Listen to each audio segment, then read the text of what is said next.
Our planet never ceases to amaze us. The best is always waiting to be discovered. Every corner hides unseen treasures. In unknown places,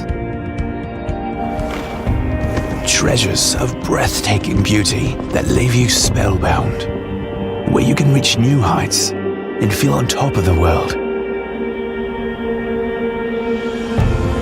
Run your fingers along the relics of a rich past. Discover new places where you can leave your mark.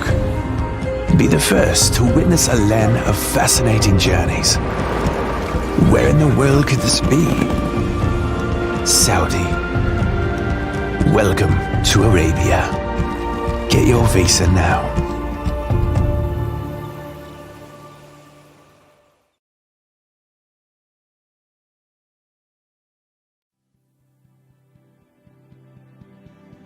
Imagine a world of future, with enterprising ambitions, a world that unfolds new avenues of prosperity to stimulate the patterns of growth and to formulate new economic notions, innovating and investing resources effectively to build structures of time that facilitate the lives of people, while leading up to a higher standard of economic growth, further rising and shining to maintain premier quality benchmarks, and putting in play the right majestic mix in these trending times that makes a competitive advantage in international trade, bringing in shape an industry that thrives with confidence and composure to unlock the highest sense of security and comfort.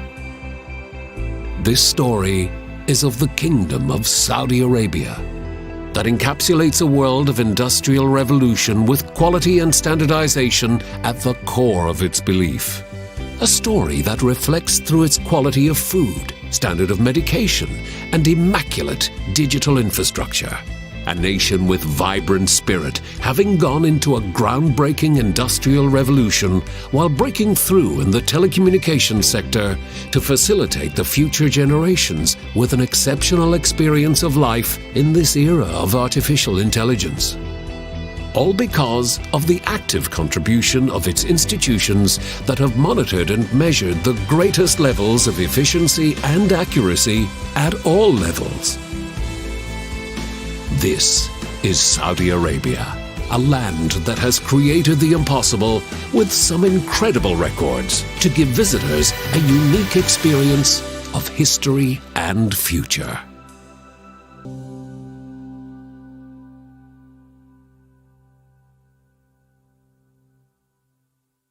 Excellencies, distinguished guests, a warm welcome to you all from Riyadh.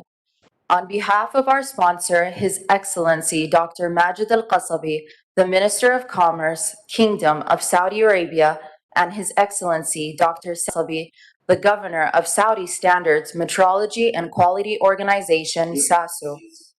Candidates and representative of the television.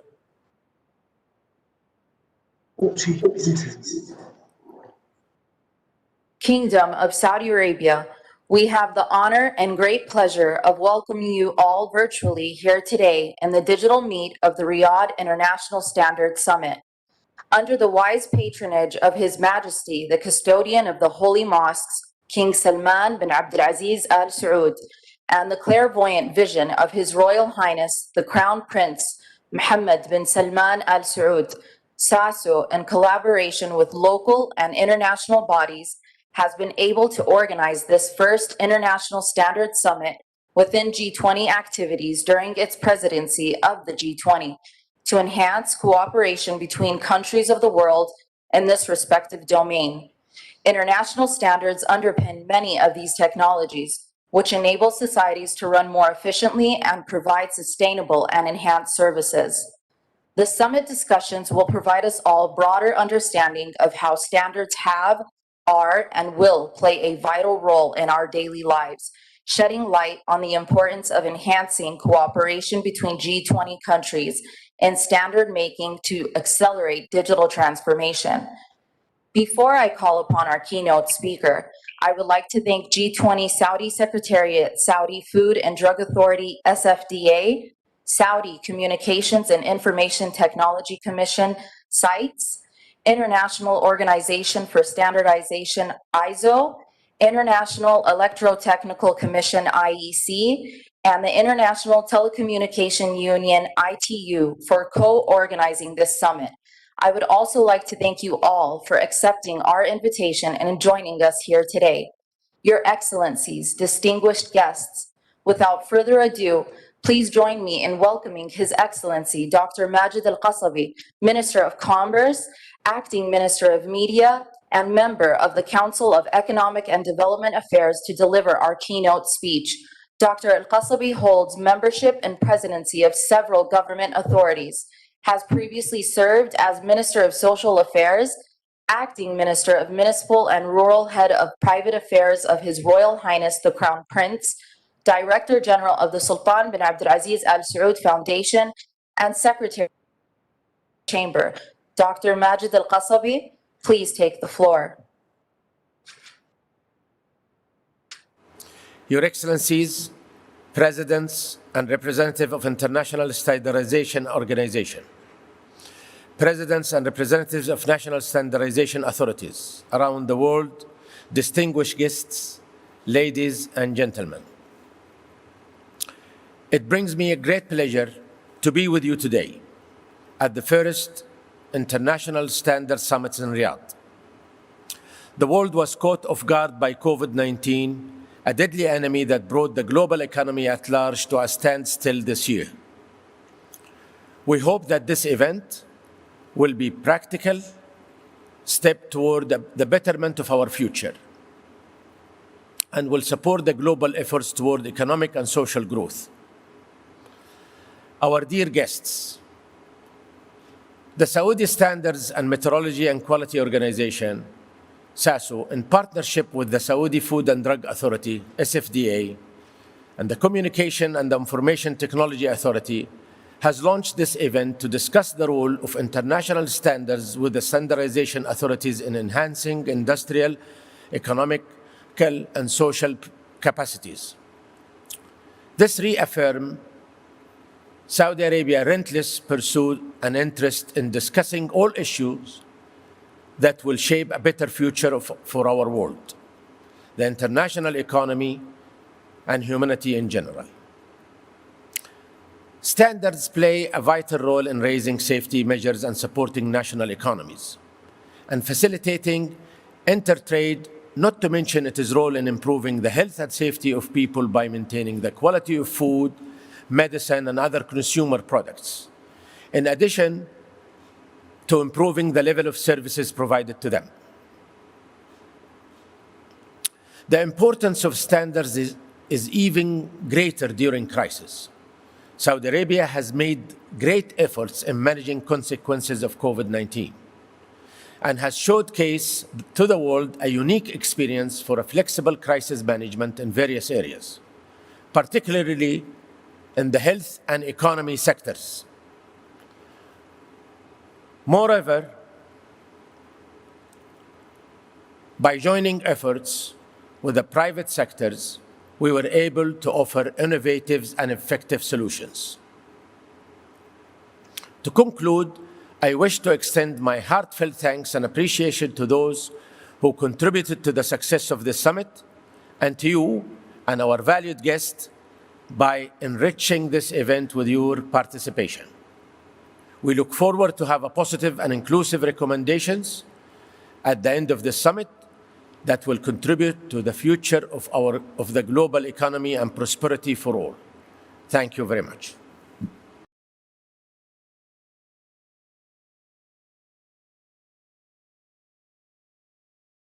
Excellency Dr. Majid Al-Qasabi, for sharing with us your brilliant thoughts and for taking on the sponsorship role of this summit. Your Excellencies, ladies and gentlemen, I would now like to invite His Excellency Dr. Saad Al-Qasabi, the Governor and Vice Chairman of the Board of Directors of SASO. Dr. Al-Qasabi is also the Chairman of the Saudi Building Code National Committee, SBC. Standards and Metrology Institute for Islamic Countries, CIMIC, and a member of the Board of Directors of the International Standardization Organization, ISO. He also serves as a member and holds a number of roles in various government authorities, committees, centers, and programs. Dr. Saad Al-Qasabi, please take the floor.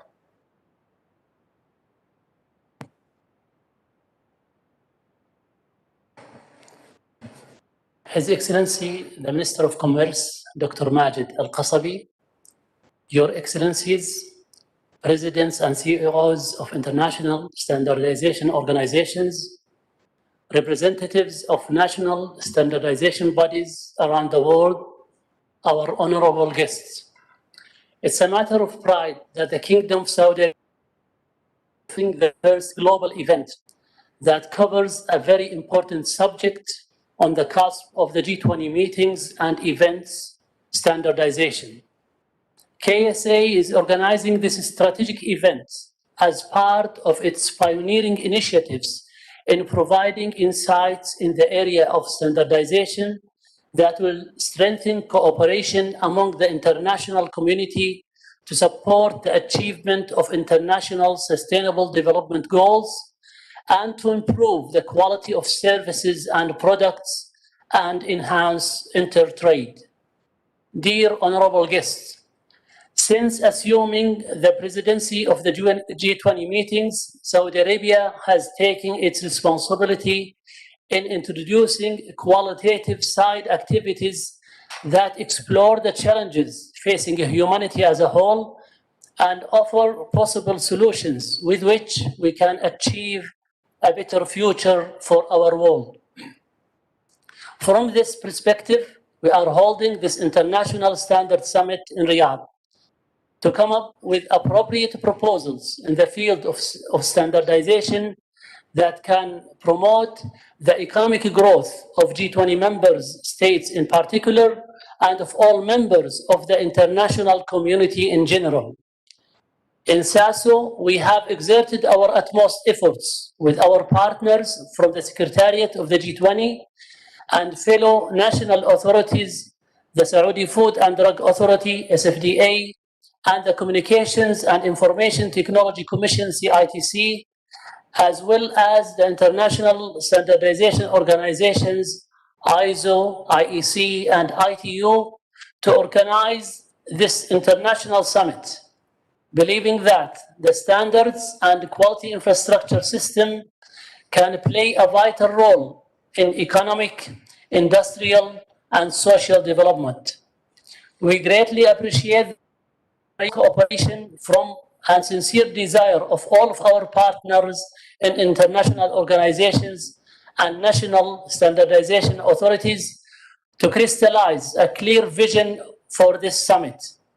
I am confident that with your aspirations, the discussions in this conference will spark the global standardization vision towards effective actions that can expedite finding better solutions for our current and future challenges.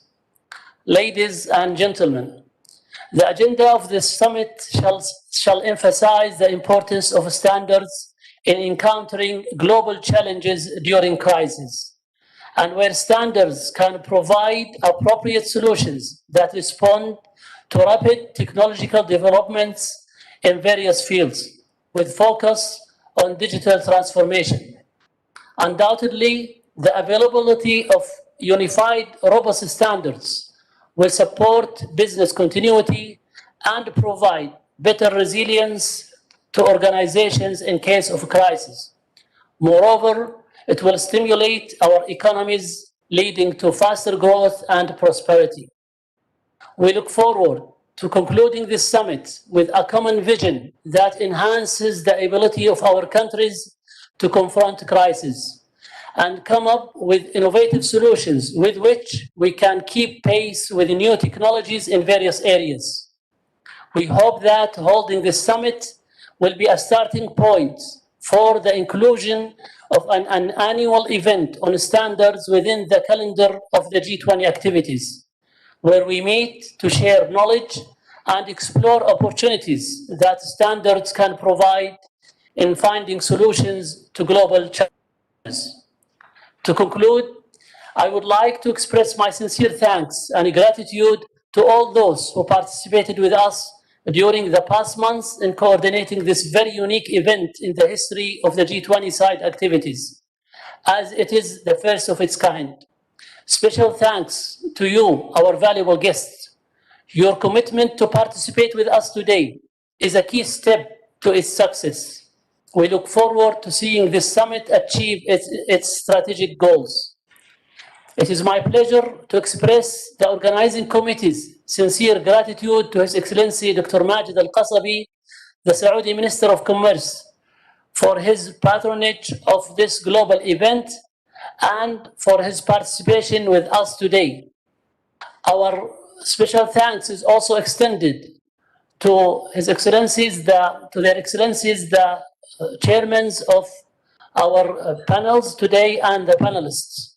Our special thanks also is extended to our colleagues in international organizations, ISO, IEC, ITU, and our national fellow partners, SFDA, CITC, and the Saudi Secretariat of the G20, and all member work teams who have helped in organizing this summit for their high standards of professionalism. Thank you very much to all participants, and may Allah Almighty further our knowledge and success.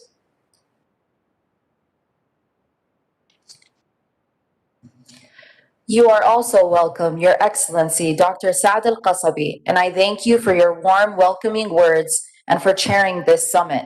Ladies and gentlemen, no doubt this has been a difficult and testing year for all nations, but it has not underscored the importance of unity, collaboration, and a multilateral response.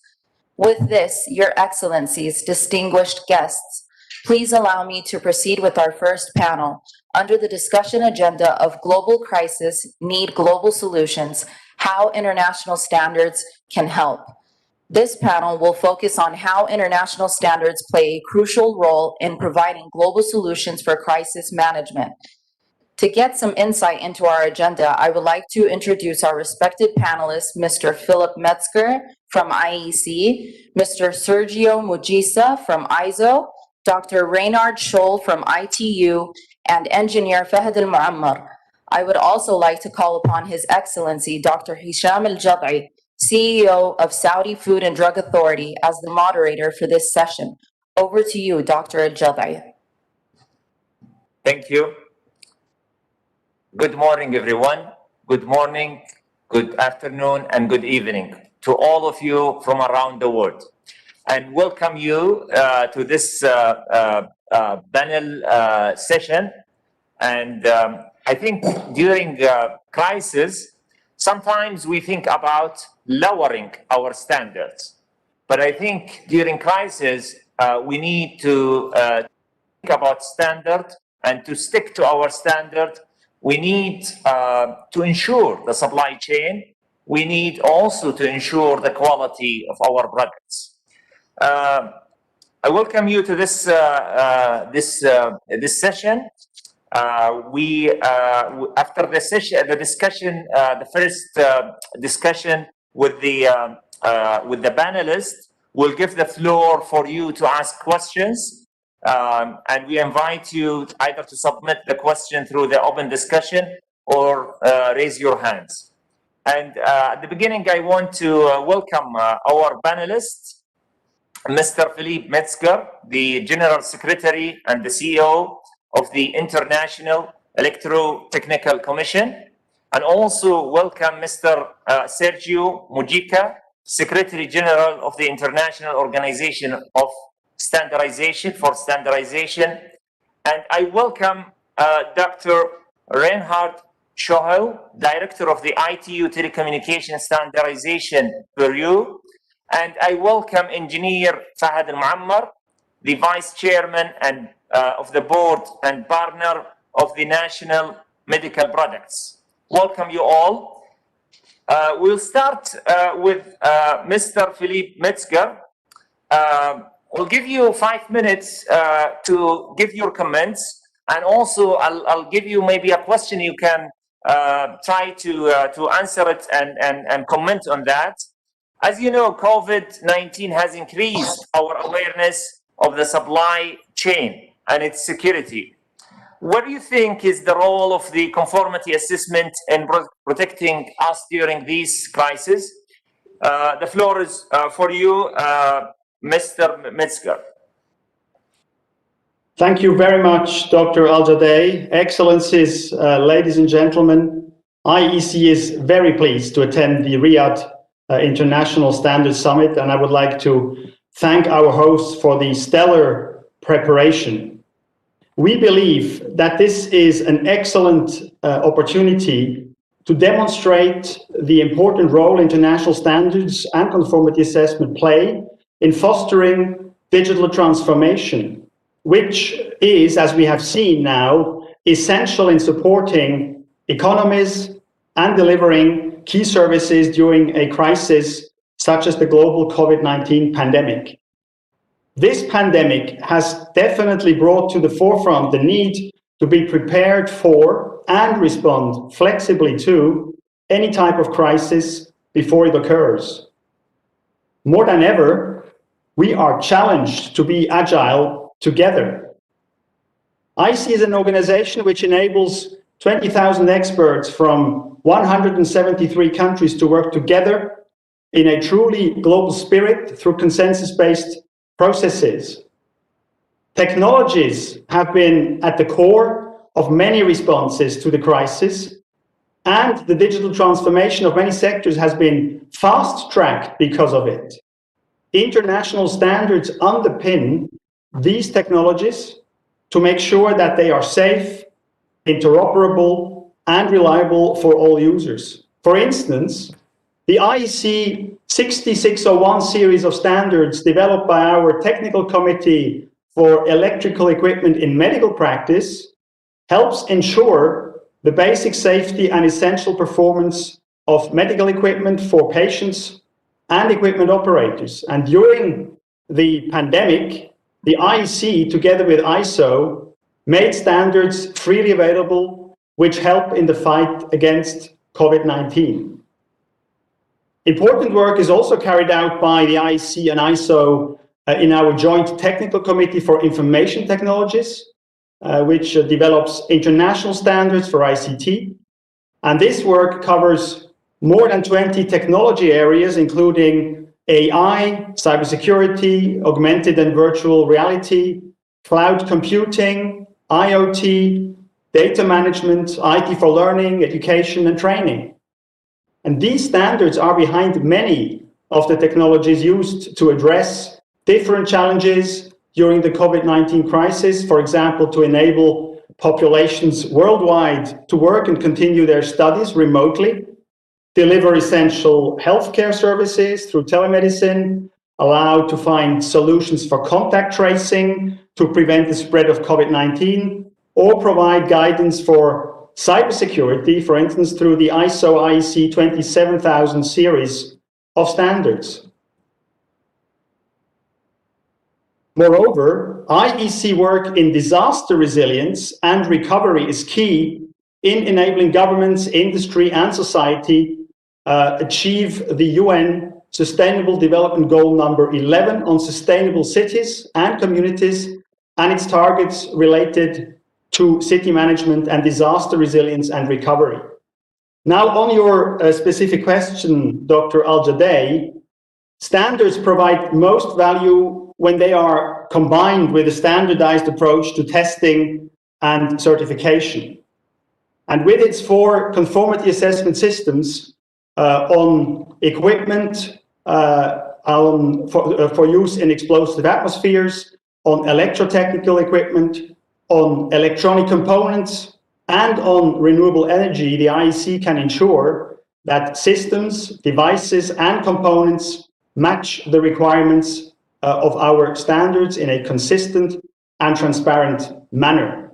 For instance, our IECQ system is the worldwide approval and certification system that provides manufacturers with independent verification that the requirements in IEC standards have been met by suppliers, and it provides assurance that the various components in the supply chains adhere to the declared specifications, which of course include international standards, and therefore provide safety, security, and certainty to the end user. Another example would be the service through our conformity assessment system, IECEE, for electrotechnical equipment.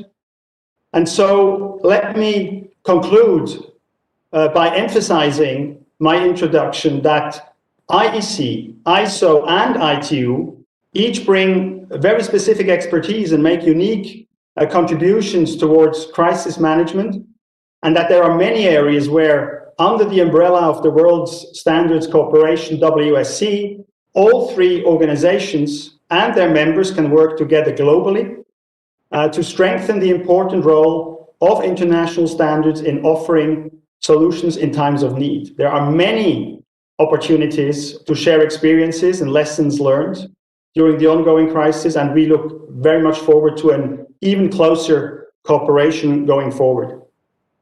Thank you. Thank you, Mr. Metzger, for shedding some lights about talking about the role of IEC. And also all of us, we know the role of technology during COVID. And I think after COVID, we will redefine our use for the technology. And I think the importance of standards improvement in the future is needed. For the sake of time, I will move to the second panelist. We have Mr. Sergio Mujica, the Secretary General of the ISO. And really, I want to give you the floor for your comments. And also, maybe you want to shed some light talking about the role for standards in improving our response to crisis, for example, COVID-19. And also, what have we learned and what can we do differently in the future? The floor is yours. Thank you very much for that question. Excellencies, colleagues, dear friends, the COVID-19 crisis, it's not only a huge disruption for the world, but also an actual threat to the health of the world population, to the global economy, with the latest global economic outlook of the IMF projecting 4.4 reduction in the global economy, and also to the social dimension, because everybody has been affected, but mostly those who are more vulnerable. So in this context, international standards represent global solutions to global needs by consensus. And those three elements are indispensable for us to tackle this crisis. So let me share with you some reflections about this. First, even though all the countries and all the organizations made our best effort to respond to this crisis, there was and still there is a lack of global coordination and a harmonized approach to respond to the crisis. And I think international cooperation is of the essence if we want to be effective, and international standards represent the best example of that. This very event we are attending today is a very powerful message to the world that international standards are a global tool that we need to use. Number two, that countries can work together. And I think the call for action that will be approved by the members of the G20 in a few minutes, it's a strong message and gives me hope in the future of the world. And thirdly, that close cooperation between IC, ISO, and ITU is needed, and we should be a role model for all international organizations in this area. So the second issue I wanted to share with you is that even though we have made our best effort to adapt and to respond to this crisis, nobody was fully prepared to face a crisis of this magnitude. So for the next time, and there will be a next time, especially in the context of the climate change, we should better be very well prepared. And we have many standards that we need to put in action. Risk management. We need to identify the risk we face and to mitigate those risks. Business continuity. We need to have clarity about the core actions that we need to preserve at all costs, identifying our minimum viable level of service. And then resilience. This is not about going back to the status previous to the crisis. This is about growth. This is about learning together to improve for the future. The third element, and probably the most important challenge here, is how do we combine short-term responses with long-term responses. In terms of short-term responses, I'm very proud of ISO because we managed to transform all our meetings into virtual meetings very early in this crisis. And now, having monitored the process very closely, we can say that we have had similar number of meetings compared to previous years. The participation of international experts has even increased during this crisis thanks to this virtual environment, and we have managed to deliver a new international standard. But what is the long-term approach that I want to capture, which has been included in the ISO strategy 2030? First, they need to have a fast-track decision-making process where we can respond very quickly to emergencies. So this is not about compromising our key values of openness, transparency, and consensus, but this is about being quickly responsive to the crisis with a good enough approach where we can produce something very quickly and then, if necessary, we can improve. The second one is how do we unleash and explore the power of the digital? We need to work in a cradle-to-grave approach to develop our standards and to have new tools. And finally, how do we ensure dialogue and cooperation with all international organizations where we can proactively identify key areas where standards are needed, and we coordinate our efforts and we put our organizations to work together. In conclusion, the world needs global solutions to respond to global challenges by consensus. The expectation is high, and we need to combine our talent to respond to these expectations. Thank you. Thank you, Mr. Mujika. And really, I completely agree with you that with the crisis brought us all together. And you mentioned about some points about the risk management, continuity of business, and really we needed a lot of work at that level. But I think this is some of the lessons that we are learning and we are working on for the future. Thank you so much. I will move to our third panelist, Dr. Reinhard Schohel, the Deputy Director of the ITU Telecommunications Standardization Bureau. So I'll give you to the floor for your comment, and maybe you want also to respond to some of the points related about that for countries, they are thinking about this global crisis and also future crisis. Where can ITU standards provide practical ways to prepare and respond? Dr. Schohel, the floor is yours. Yes, thank you very much for the invitation. The ITU is the United Nations Specialized Agencies for Information and Communication Technologies. We allocate frequencies to all the services that make use of electromagnetic waves. We develop standards, and we assist developing countries in setting up their information and communication infrastructure. When I say we, I mean the unique membership of ITU, which comprises of member states, companies, and governments. There is no organization like ITU with such a membership, no UN organization, so we are unique in that respect. All the, as we have been shown during the COVID crisis, the networks and information and communication technologies are paramount. Just think about having had the crisis in maybe the year 2000 or 2010, or maybe only 5 years ago. Networks are holding up today, despite the huge surge in traffic. So a big thank you to all the telcos, to the telecommunication industry who was able to do that. The entire telecommunication industry is based on standards.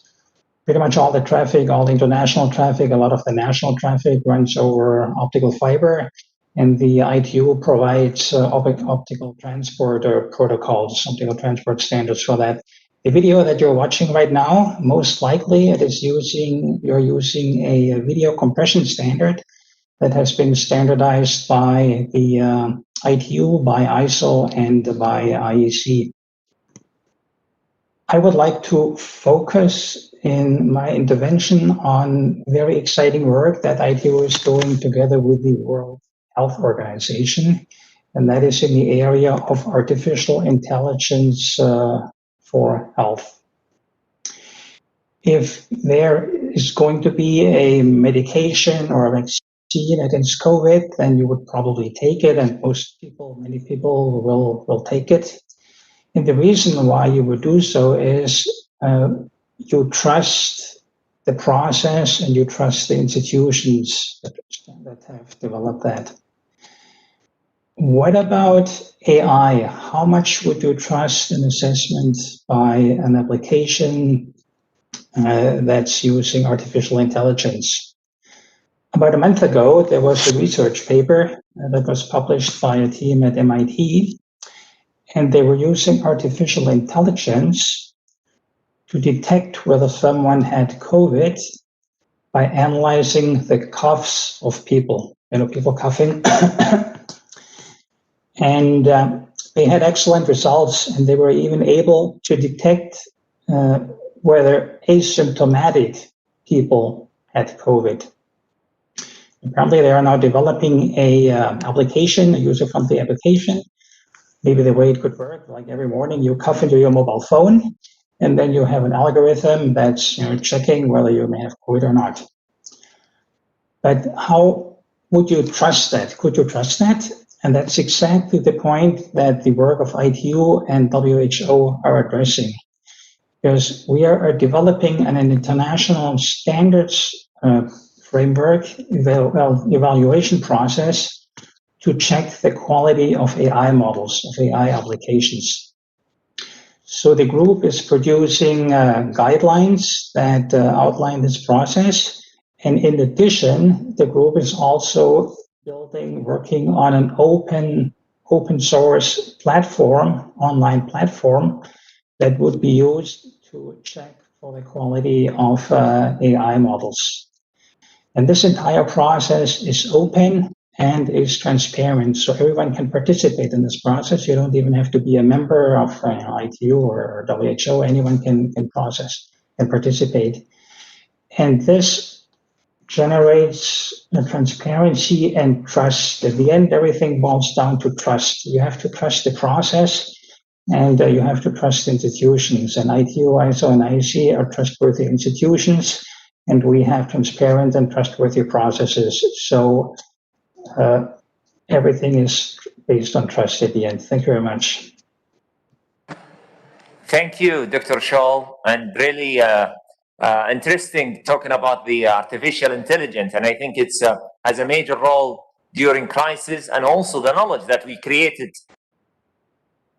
Artificial intelligence, this is a time that we need to use it, but also the importance of putting standard around that, and also agreeing on international level for these standards. I move to the our last panelist, and actually with all these distinguished and panelists, we have someone from industry where they are really affected by standard. We have the engineer Fahad Muammar, the vice chairman of the board and partner of the National Medical Products, where they have a lot of products related of PPE and others, personal protective equipment and others that's used during COVID crisis a lot, and everyone knowing about these different products. And I want to ask him to give us an industry perspective. What the role for the international standards play in the current situation? How international standards help industry or have some challenges on that level? And also maybe he will mention a few things about that related to Saudi Arabia, but also globally. Engineer Fahad, the floor is yours.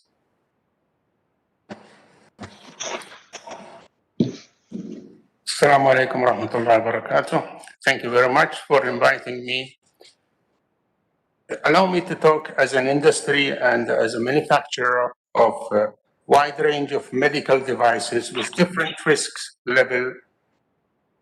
It is a practice in our company and policy prior to manufacturing or investing in products. We stick to a quiet that goes in compliance with the approved international standards and local too. Mostly complies with ISO, and since our products are used in daily crises and disasters, whether in hospitals or accidents, the importance of strict standards and specification is very critical, and to a large degree in readiness, whether in quantitative or qualitative. It is with no doubt that COVID-19 crisis has created a worldwide, and continue to do so, a huge shortage in medical supply industry, noticed even in low-risk medical devices, example, the PPEs. The effect is greatly noticed too in raw material supplies, not only in finished products. That is up to set forth standard. This shortage resulted in putting the lives of many people at risk, including health practitioners, those in the first row of government employees, NGOs. Furthermore, the global pandemic has created and continued to do so, a scarcity in medical devices. Here in Saudi Arabia, we had a case example. Like the rest of the world, we face shortage of supply of melt-blown nonwoven, critical components of surgical face mask. It was important that the SFDA responds swiftly to industry requests to relax daily shortage supply of surgical face mask. Thanks to SFDA and to the Saudi industry did a fine and brilliant job in supplying a product that was alternative to the original, very close to the minimum requirements for BFE, bacterial filtration efficiency, as it should be above 98%. And a minimum requirement in the EN 14683-2019, type 2 standard, while what was available in the market was between 97.2 and 97.6. This shows the importance of harmonization and the regulators and ISO in creation of an urgent task forces. to respond swiftly to the urgent industrial requests. Hotline mechanism could be helpful to modify and leniency the specification during crisis without losing the sight on the minimum specification, as it is vital for industry to respond to an extreme high demand during crisis without being exposed to liabilities. Conclusions: establish global standards for crisis situation and define the levels. Form a crisis permanent committee. Their mission is to handle true spot requirements. Thank you very much for listening. Thank you, Engineer Muammar, from industry perspective and sharing one case. And I think we all have a lot of different cases that we had challenges and learned from it during the crisis. For the sake of time, we'll move to the some of the questions and discussion. And really, we have a very limited time, so I will invite individuals to keep their comments as short as possible, within 1 minute if possible. And my team will help me giving me the question and those who ask the question. And we'll start. I think we have comments from. I will mention the name and a comment from Christopher Winterhalter from Germany. I think you have a comment to add. Yes, I do. Thank you very much. I think the title of the panel was Global Crisis Need Global Solution. And I think to enhance cooperation in tackling global challenges, we need orchestration across organizational borders. This means working together in joint standardization committees or communities instead of working in parallel. Sergio said it, we need a harmonized approach between ISO, IEC, and ITU and their national members. And Reinhard talked about the role of standards to define trustworthiness of AI in medical application, which to me is a perfect example where orchestration and cooperation is needed. But to be able to cooperate in a fast and agile way, aligned infrastructures and joint processes are a prerequisite to initiate joint committees and products. So it's our joint responsibility to make this happen. And the current crisis is a wake-up call to start accelerating our cooperation efforts. And I truly hope this will be strongly supported by the representatives of all three international standardization organizations on the panel today. Thank you very much. Thank you so much for this comment. Maybe I'll give to Adrian O'Connell. Do you have a comment to add or a question?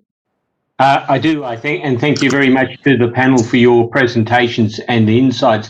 I'd like to just reinforce one very important area where international standards can respond to the global crisis, and that is in mitigating the impact of the current pandemic on the operation of global supply chains and in assisting industry to adapt to new ways of trade. We've always been aware that international standards are integral to supporting international trade and the movement of goods across borders. But with the pandemic, we've seen, of course, the borders across the globe have closed, international travel's come to a standstill, and global supply chains for physical movement of traded goods and the delivery of services, these that have been in place for years are no longer viable. And the availability of certain goods and raw materials were affected by the reduced availability of transport, reduced personnel restrictions in workplace, and their capacity to attend and workplaces, and all of the border closures have greatly affected global supply chains. Trade, of course, is going to always be a critical element of economic growth and development, but I think digital trade is going to grow in importance and value in supporting economic recovery and enabling economies to develop local critical supply capabilities. And international standards are and will continue to play a critical role in underpinning digital trade, particularly in enabling the secure movement of data and in supporting economic recovery. And in this context and in this forum today, I think it's very important that as a consensus-based global community, we set truly global standards related to the movement and usage of data that are internationally supported. So Australia and Standards Australia encourages and supports all countries to actively engage in the development of truly international solutions that will underpin the operation of secure and fair, open and competitive global digital economy, because that is going to be very critical in our view to the response to the current environment that we find ourselves post this pandemic. Thank you. Thank you. Thank you so much. Comment by Joe Bahita. Go ahead. Yes, thank you very much. I just want to make a brief comment and recognize that every step in the modern history, standardization has always helped solve some of the world's greatest challenges, and we're facing one now. As always, ANSI and our US standardization community are committed to working with our counterparts across the globe to find the best solutions, but the best solutions will come from a public-private partnership. We need to engage the industry, we need to engage the users, the consumers, as well as the experts who are technically advanced in advancing, if you will, the latest technologies and the best solutions and the best practices that we are very actively learning about from each other. And I think we will work better if we engage every element. Private sector-led system of standardization has produced phenomenal results, and we need to support that. And I hope this will be the spirit of the G20 International Conference. Thank you. Thank you so much. I think we also maybe have a comment from Oliver Barrett. Yes, thank you very much. Well, to keep it short, I heard several terms I would like to focus on, and I agree. I could not agree more. Resilience, interoperability, avoiding supply shortages, trust. It's about legitimacy. Typically, standards brings legitimacy, especially in front of innovation. Artificial intelligence was mentioned, and obviously standards can help. I would like to reinforce the fact that we, the standardization communities, have access to a wealth of experts and communities worldwide. We've got a stock of international standards, and we have already be able to give evidence that we can produce good, sound, and good enough material thanks to these communities able to work literally around the clock. So, and this would echo what Joe has just said, and when I and Joe agrees means that it is a very serious matter. This is a private joke. I think that thanks to a public-private cooperation, my message to the governments would be, when confronted to complex and technical issues, do not hesitate to ask for a possible contribution from international standards organizations, ISO, IEC, ITU. We are prepared and we'll do our best to solve or to bring a solution to any type of dicey issue that the governments might share with us. Thank you for your attention. Thank you so much. Is there any last comments from the audience? So, for the sake of time, maybe we are a little bit delayed. So if there is no comments, maybe we will close this session. And really want to thank you all for attending and participation. And also I want to thank our distinguished panelists for their input and comments on this very important topic. And I think lots of points was mentioned by you and by the panelists. And I think we need to look at it and move it forward. Thank you so much.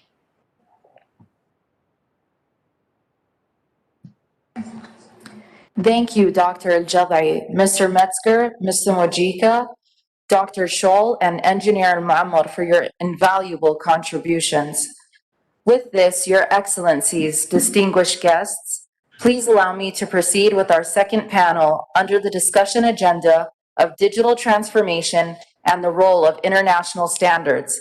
This panel will focus on how international standards can help society and businesses embrace digitalization and foster the spread of new technologies in a sustainable way. To delve right into our agenda, I would like to introduce our respected panelists, Dr. Ralph Sporer from IEC, Dr. Scott Steedman from ISO, Dr. Bilal Jamousi from ITU, and Engineer Abdullah Al-Ubaikan.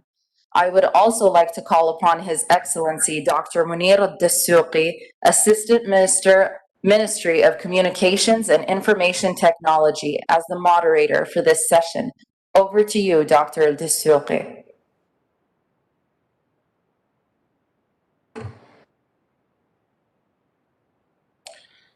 Thank you to the MC. Good morning, good afternoon, and good evening, ladies and gentlemen, and welcome to this very exciting panel on digital transformation and the role of international standards.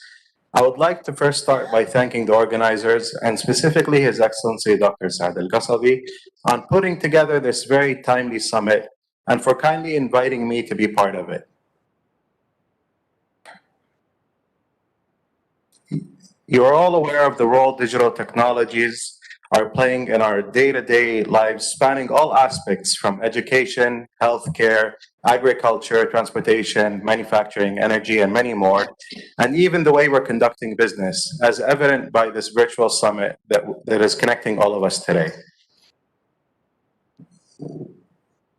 We're based on a study from Oxford Economics. It's predicted that the digital economy will grow by over 10 trillion US dollars by 2025. And this was a prediction of the COVID-19 pandemic. However, the rapid growth poses significant challenges for policymakers when it comes to putting the right level and in some cases regulate how these technologies are used. Under the Saudi presidency this year, the G20 Digital Economy Task Force has made significant progress in putting standards of how to define the digital economy and how to enable cross-border data flows by enabling emerging technologies such as artificial intelligence in a human-centric approach.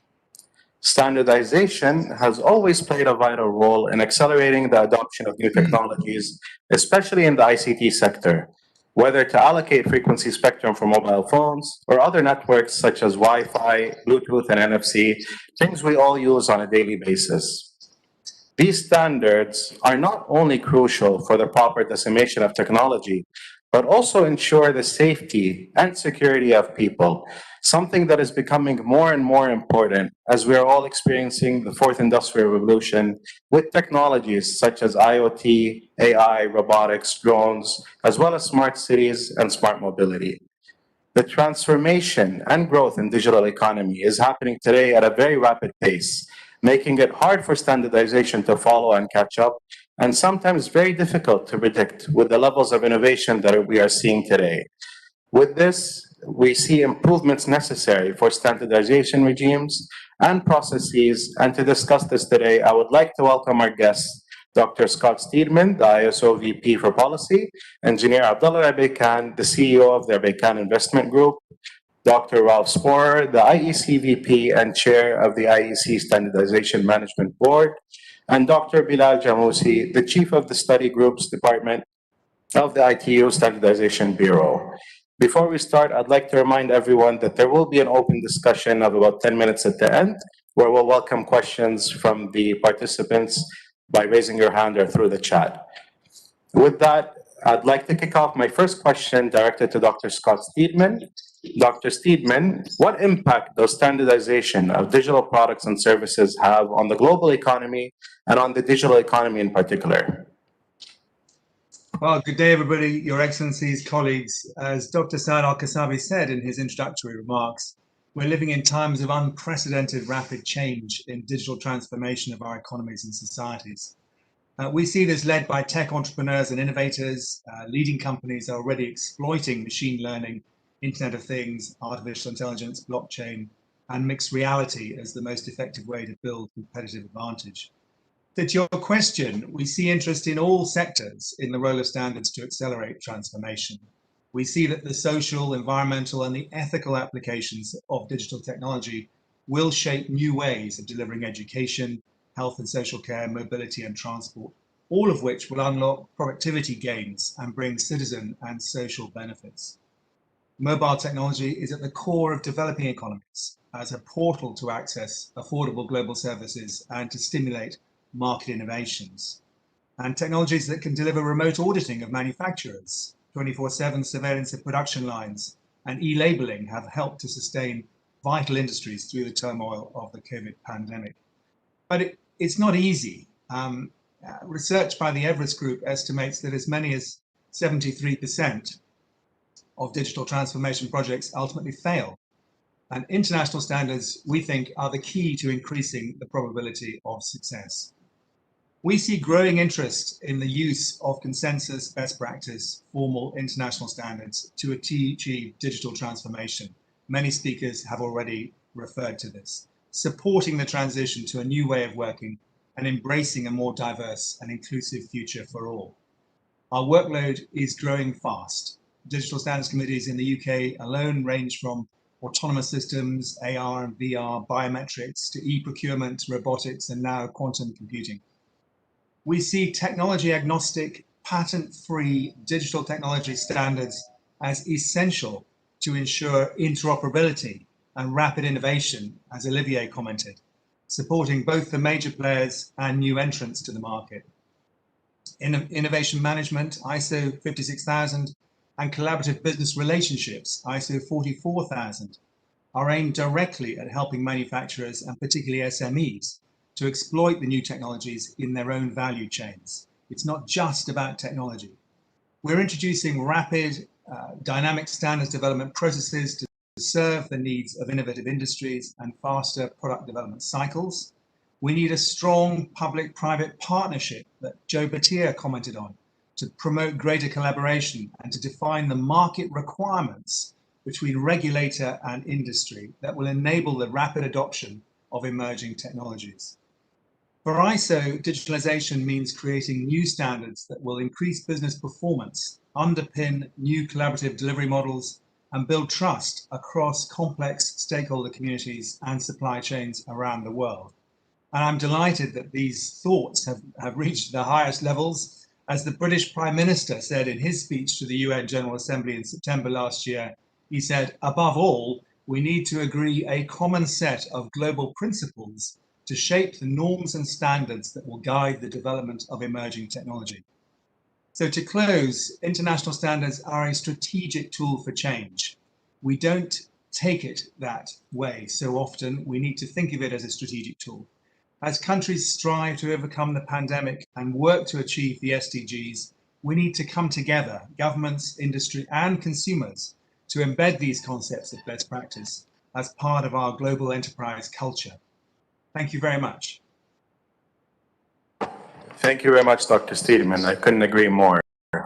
My next question goes to Dr. Jamousi. Given the rapid evolution of digital technologies, what needs to be changed in the existing standard development and standard setting process and governance to adapt to challenges imposed by the digital and emerging technologies? Thank you very much. Greetings to all. Assalamu alaikum. Some have called 2020 the great reflection. We are reflecting on where we stand today as a society, and we're reflecting on the future that we want for our society. 10 years remain to achieve the Sustainable Development Goals, and information and communication technologies are expected to provide the enabling platform for the considerable innovation required to achieve these goals. This ICT-enabled innovation will continue to accelerate. ICTs are central to the ambition of every industry and public sector body. The coming decade will be remembered for digital transformation of unprecedented scale. ITU has spent many years supporting the development of the enabling technologies and standards. 5G systems will be agile, all-round able to meet the needs of a very diverse set of ICT applications. The Internet of Things is maturing, stimulating efforts to build smart, sustainable cities. AI and machine learning are finding practical applications in a variety of sectors. And in 2020, we have seen prime examples in healthcare, as Reinhard mentioned earlier, and public safety. ICTs are underlying force at the center of our interconnected world. Industries are converging, and ICTs are the platform enabling this convergence. This has created an associated convergence in the responsibilities of different regulatory authorities. It is in this context that the ITU standards platform, for many years central to building trust within the ICT sector, is now helping the ICT sector build trust with its many new partners. We see new partners moving forward together in the ITU standardization work for artificial intelligence and machine learning, blockchain, quantum information technologies, as well as energy, transport, healthcare, financial services, and smart cities. ITU standardization sector has welcomed close to 50 new members each year for the past 3 years. We look to staying on course to welcoming just as many new members in 2020. We're initiating new topics in our international standards program, and we are welcoming new communities to our membership to drive associated standardization projects. And we must continue stimulating new partnerships. COVID-19 has created a surge of interest in the value of connectivity, digital identity, data, digital health, digital finance, and smart cities. I use these examples to highlight the scope of the conversation needed to support effective standardization. In these areas, we see confluence of technical discussion and policy discussion, as well as new bonds forming between different industries and regulators.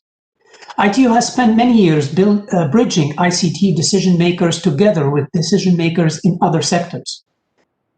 And we have succeeded in creating the conditions to deliver influential standards at the intersection of converging sectors.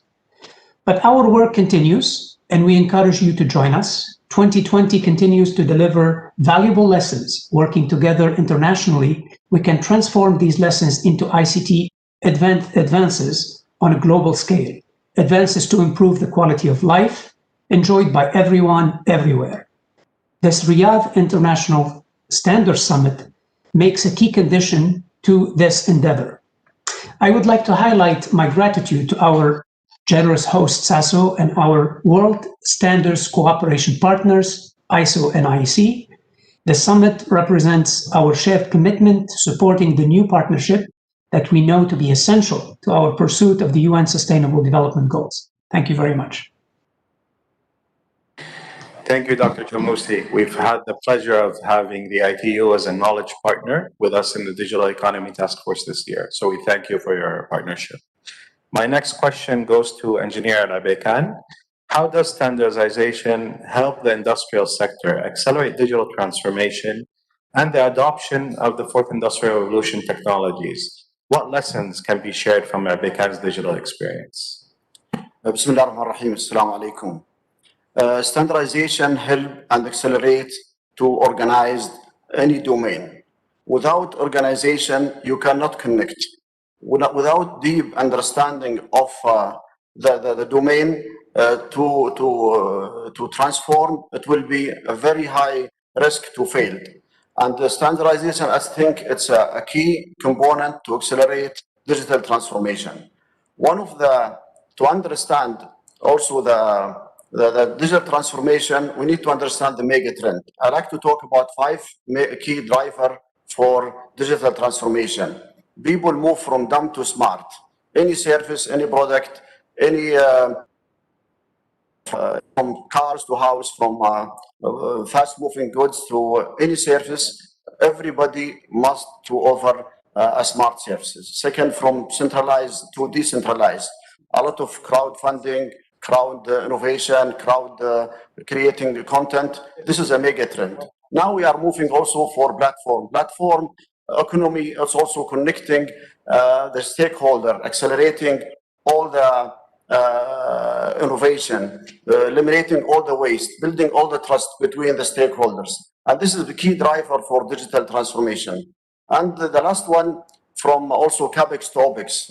Many people move to service than product, and without standardization, without connectivity, you cannot move from CapEx to OpEx. I like to share with you 5 use cases leading in digital transformation. One of the, digital twin for product, for machine, for process. Every company, they should create digital twin for either their machine, their assets, or their product, or their services. The reason you need to go smarter, faster, cheaper, deeper to compete and to disrupt the existing business model. Second, I believe to digital worker. Digital worker today in the back office coming like a tsunami and create productivity, but also create challenge for reskilling and reskilling the employees. Third, spare part in demand. Today, with BLM product life cycle management and creating, connecting all the assets, and we are moving to spare part in demand. Fourth, also blockchain. Today, blockchain creates big opportunity for compliance, for accountability, for traceability, closing loop, continuous improvement, holding accountability. And I think this is a big opportunity for quality society and quality organization. The last one, also personalization. Personalization in education and health. I think there is a huge opportunity to personalize the health and education using AI and machine learning. With this, will increase the safety, will increase the effectiveness, and also to encourage engagement with the parents for education, or improve the safety for the patient to connect with the health network and health society. And this is a summary for how I see the digital transformation and going on. Thank you very much. Thank you very much, Engineer Arabic, and very inspiring. I would love to visit your factory at some point. Thank you. Our next question goes to Dr. Sporer. Digital technologies are increasingly becoming integral elements of our lives, from AI-driven mobiles to wearables to IoT sensors at homes and potentially everywhere else. In the context of standardization, what do you consider as manufacturers, service providers, standards bodies, policymakers, and regulators in order to protect human safety, security, and privacy? Well, thank you, and good afternoon to everyone. Well, first of all, I think I would like to reflect a little bit on the role of standards, how they can help to promote digital transformation. And I think there are two main challenges to this question. The first one is a more technological challenge. It's about that standards provide interoperability. Digitalization is about data, and data is at the core of digital transformation. The exchange of data has long been the focus of standardization. However, this kind of interoperability is only the lowest level of interoperability. With the current tsunami, data tsunami that we are facing, we increasingly need software agents, artificial intelligence, and basically machines to help us interpret the data that we are provided, and that will help us to perform actions on the data that we get from all our environment. This, however, requires a much deeper understanding of the data, and we need much higher levels of interoperability than we have it today. And standards can help to describe such harmonized information models and help machines and software agents to understand the world.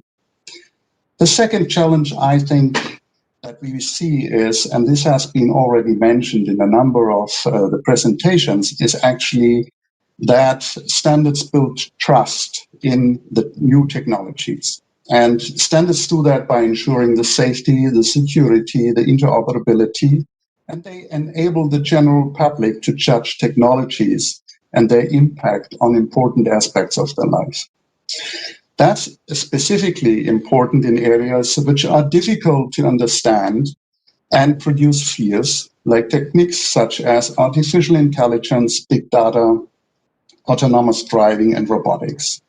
Here, the standards can help to better understand the impact of these technologies and help actually the faster uptake of those technologies in the marketplace.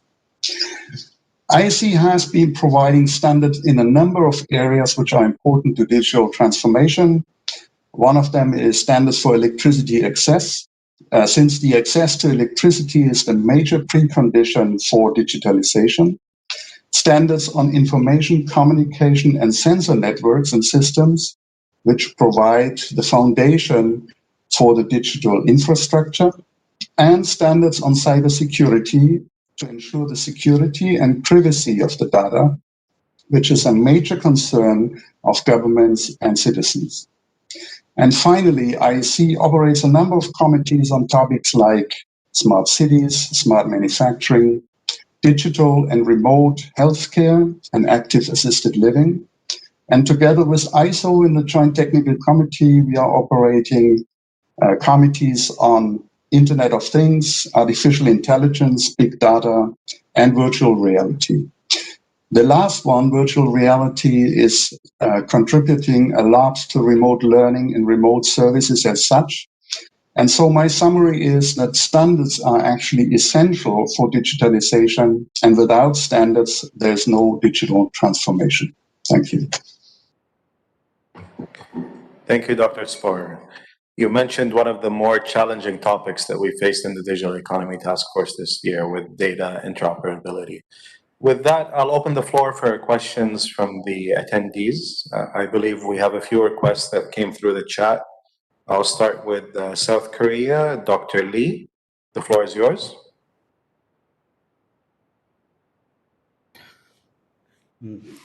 Thank you, moderator, for allowing me to take floor. And thanks to all the speakers delivering the excellent insight on the digital transformation and the role of international standard.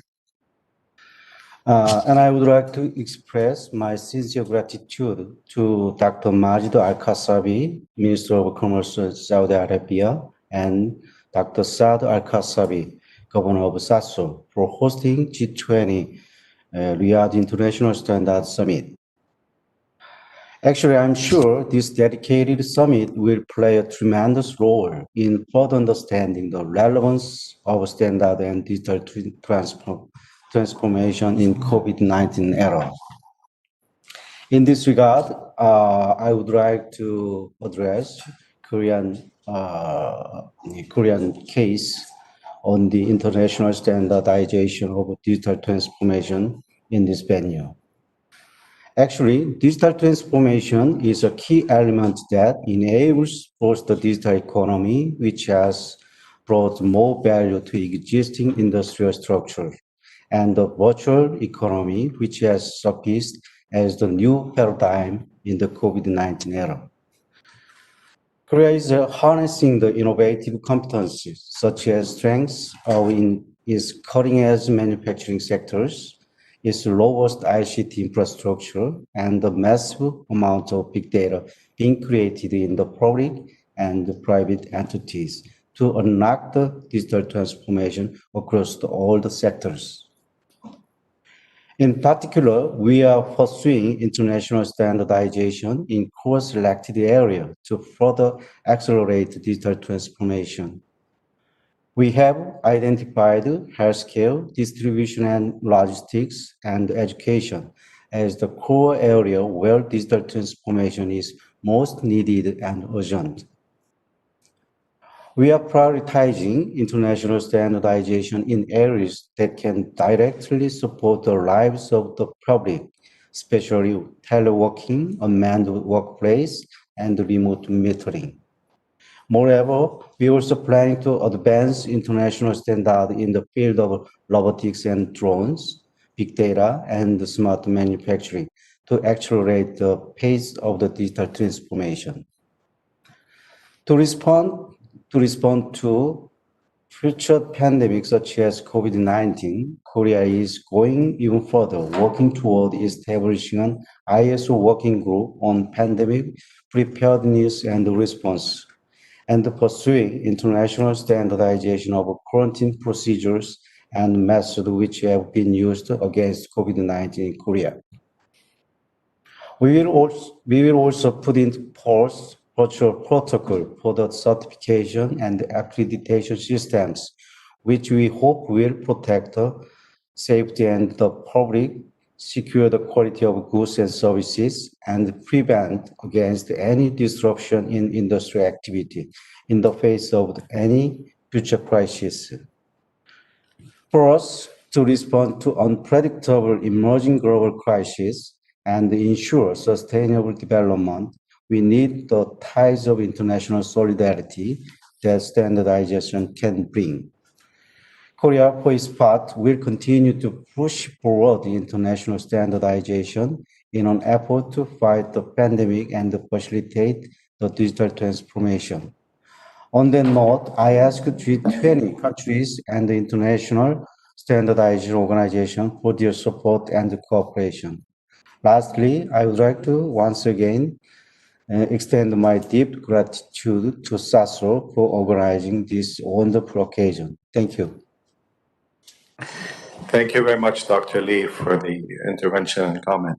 I believe we have another request from Argentina, Mr. Petroni. The floor is yours. Thank you. Well, first of all, I would like to thank the organizer to provide us the opportunity to be here in this important international summit. I would like to congratulate all the panelists. And I would like also to highlight an issue that is not only related to the subject of this panel, digital transformation, but also to the subject discussed at the first panel, which is how digital transformation is affecting and helping to transform the way in which we develop international standards. One of the main lessons learned during this pandemic is that we can continue developing standards virtually. That was an important goal that we have to take advantage of that, because that have provided opportunity to less developed countries to engage in the development of international standards. You have to think that the less developed countries sometimes cannot afford the traveling and living expenses to attend to a presential meeting, sometimes in very far destinations, and you have to think about Argentina. We are very geographically very a part of the world, so that is bringing the opportunity to a lot of experts of less developed countries that work for small and medium enterprises to get involved in international standardization process. That is bringing a great value to the work of international organizations and leveling the playing field for all the countries to participate and make international standards more relevant and support the global sustainable development goals. Thank you. Thank you, Mr. Petroni. We have a comment from Canada from Ms. Chantel Gouet. The floor is yours. Thank you very much. And thank you so much to SASO for organizing this very important summit. And thank you, colleagues on the panel, for your thoughts on digital transformation. I would like to add a few thoughts. As it was mentioned already, this transformation is not new. It's been fueled by disruptive technologies, IoT, big data, artificial intelligence, and so on. And this transformation has certainly raised a number of fundamental questions for organizations on business models, legal consideration, IT infrastructure, data and information sharing, and customer needs. And as the pandemic we are going through has greatly accelerated this transformation.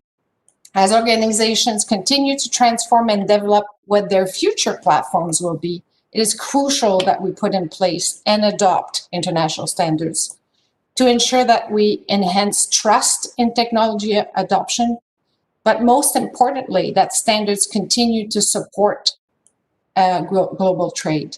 As you know, entire supply chains are being modernized to connect buyers and sellers in real time. And if we do not have a common vision and a strategy, we could end up having completely siloed solutions. As you know, international standards are extremely important for all of our economies. And as mentioned by our colleagues from ISO, IEC, and ITUT, there is no connectivity and interoperability without standards. There is no trust and coordination amongst the parties without standards. There's no certainty for businesses when it comes to data protection and security in the digital sphere without standards. And as important standards promote innovation and the uptake of these new digital technologies. We've been hearing from our stakeholders in Canada on what we should consider from a standardization perspective in the digital transformation. We believe that the following 5 principles should guide us. Put people first. We need to ensure that industry experts, users, regulators, consumers can actively participate in and benefit from the activities in that space. We must enable equal participation of everyone, integrating all stakeholders' perspective. We also need to focus on the end users, our customers. Digitalization will require closer link and collaboration with customers in order to develop solutions together. We will have to manage the digital transformation as a cross-function journey. It is not just a project, and we will need to maintain our key assets, preserve and strengthen the main assets, such as our processes and collaboration with customers, etc. Lastly, we believe there are a number of key things to consider. We need a more agile standardization system. The exponential speed of change forces us to be a lot more agile. There's an increased demand for standards and format that facilitate information distribution in a machine-focused, reliant way. It's very important we work on this. All organizations and users do not have equal capabilities, as Waldo just mentioned. The fact that some developing countries might have different needs and different capabilities compared to more advanced economies. And finally, we need to consider all users along the supply chain, especially in case of interoperability issues. I want to conclude by saying that standardization should form the backbone of this transformation. We need to ensure that international standards and their adoption continue to contribute to the freedom of world trade, enhance trust in the technology adoption, and form a much needed bridge for companies making the leap from how they've always conducted businesses to new data-reliant strategies. Thank you very much. Thank you very much for the great intervention, especially what we're going through today with COVID-19. I couldn't agree more. I believe we have time for one more comment. There's a question or a request from our colleagues in Japan. Mr. Mitsu, the floor is yours. Yes, thank you. I will be very brief. Good afternoon, everybody. I cannot agree more to those panelists about the digitalization going on in very many areas, especially the advanced technology areas. But at the same time, we need to remember that most of our standardization works are still going on in a very traditional areas.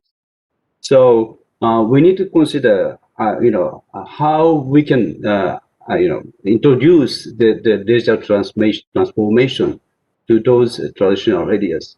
We cannot just leave them behind to the advance of the technology. So that would be our task for the coming futures. Thank you very much. Thank you very much.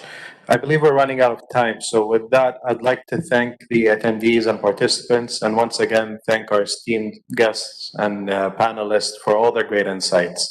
Thank you all very much, and back to the MC, Ms.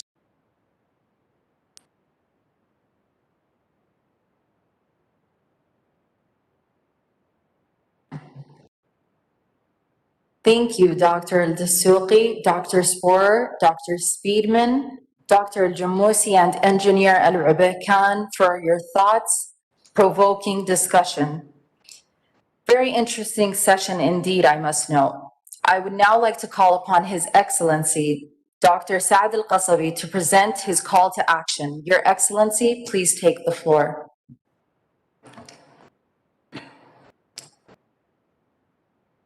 Call to action, Riyadh International Standard Summit, 4th of November, 2020.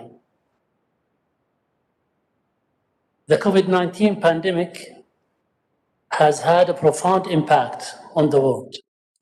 Communities are facing tremendous upheaval to the social and economic environments that safeguard the lives of their citizens. We have seen rapid reshaping in the delivery of healthcare, education, and other essential services, as well as how businesses can operate, in many cases through accelerated digital transformation. We now have a responsibility to ensure that we support these changes in a sustainable and ongoing way to be prepared for any type of future crisis. Digital technologies are key ally in preventing, detecting, and monitoring outbreaks, while also keeping people safe, productive, and connected. While data analytics is playing a fundamental role in the COVID-19 response and recovery, all sectors are looking to make smarter use of data and explore opportunities in the fourth industrial revolution. Increased demand for connectivity during the pandemic has also tested the capacity of our digital infrastructure and reaffirmed the importance of cybersecurity. Today's global health crisis has highlighted the need to continue investing in our digital future through investment to drive infrastructure development, connect the unconnected, and build confidence and trust in digital technologies, elements which are critical towards the achievement of the United Nations Sustainable Development Goals. In this context, international standards which surround us in every life are key to enabling global supply chains and facilitating global trade, and can also help organizations run more efficiently and sustainably and offer better services. They help ensure that vital technologies provide economic and societal benefits and are accessible, interoperable, resilient, and safe for everyone.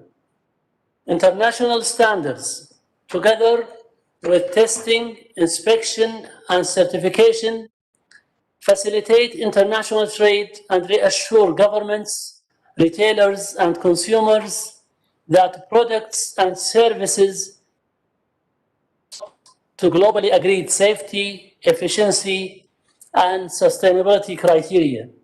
However, as digital transformation creates convergence among industries and technology sectors, regulatory framework and responsibilities are becoming increasingly interdependent.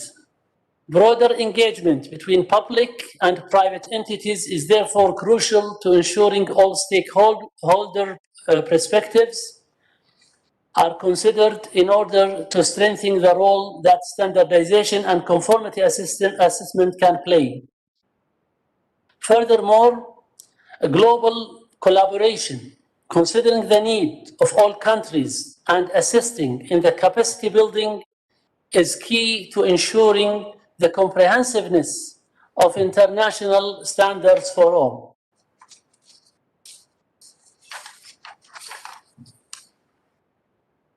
The IEC ISO, and ITU under the auspices of the World Standards Cooperation and the participants of the Riyadh International Standards Summit.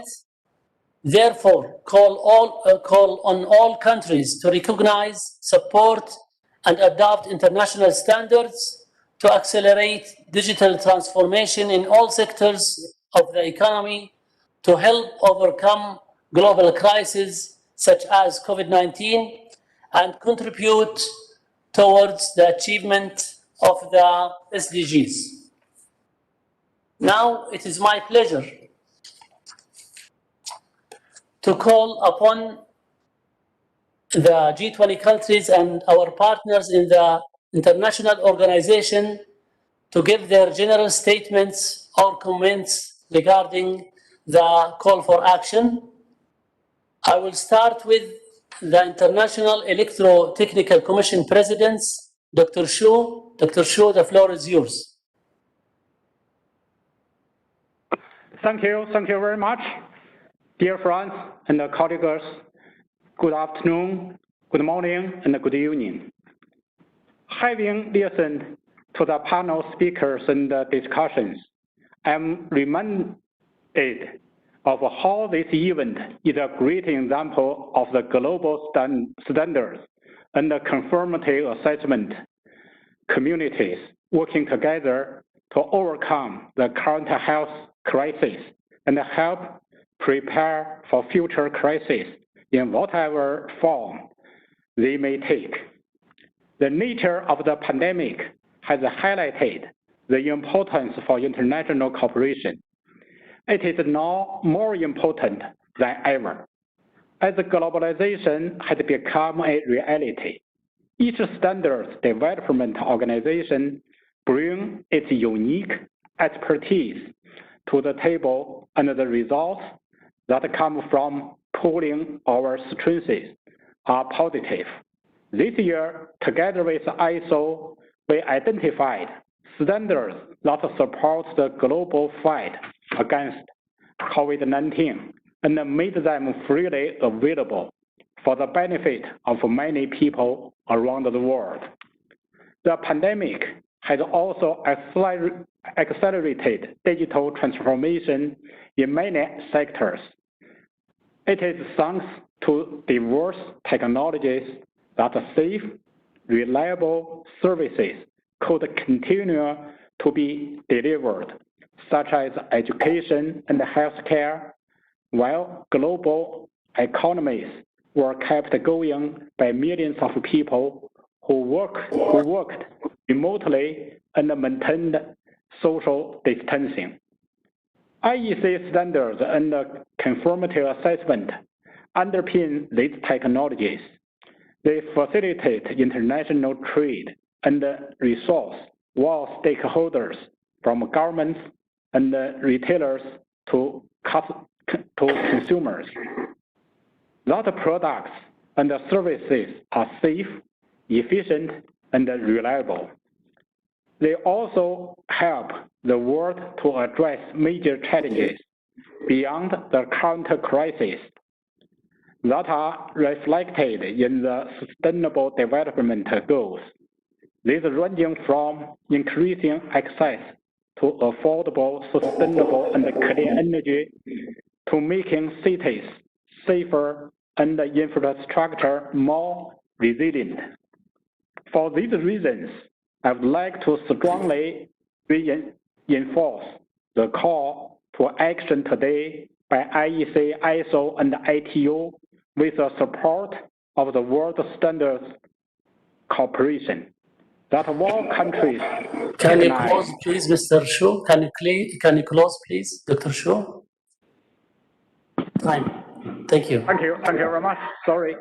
All countries recognize, support, and adopt international standards to accelerate digital transformation in all sectors of the economy to help overcome global crises such as COVID-19 and contribute towards the achievement of the Sustainable Development Goals to build a community with a shared future for all mankind. Thank you very much.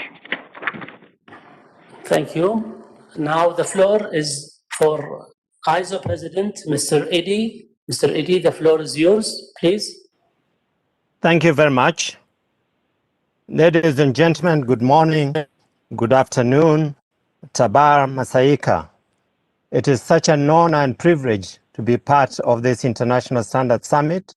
And let me start by thanking Saudi Arabia Standards Organization and you, Dr. Askad, for such a wonderfully organized event in spite of the circumstances that we find ourselves in. Having said that, the global uncertainty caused by COVID-19 has fueled such speculation about a new world order. Whereas COVID-19 or similar like pandemics may be here to stay, no country, society, or organization escapes change. In order to survive similar or other global disruptions like global economic slowdown, changing economic models, digital disruptions, the need to adapt to the new emerging systems and processes is key to our survival. Whereas it is not possible to predict how the future will look like, within the context of the ever-changing world environment, COVID-19 has just shown us a snippet of how fragile the world ecosystem is and the need for us to individually and collectively react quickly to such situations. To do this, I believe that we need tools and harmonized approaches that will assist our response and help in building a robust and resilient global ecosystems, achieve SDGs while at the same time leveraging on digital technologies. My call to action, therefore, is to rally all countries to invest, support, and adopt international standards as a means to respond to our challenges now and in the future. I call upon international standards organizations to work closely together to achieve our common goals. Thank you, and God bless you. Thank you, Mr. Eddy. Now it's my pleasure to open the floor for the Troika countries of the G20 to start giving their general statements. I will start with Japan. Mr. Mitsu, please. Yes, thank you, Dr. Kasabi. Very good day, Your Excellencies, ladies and gentlemen.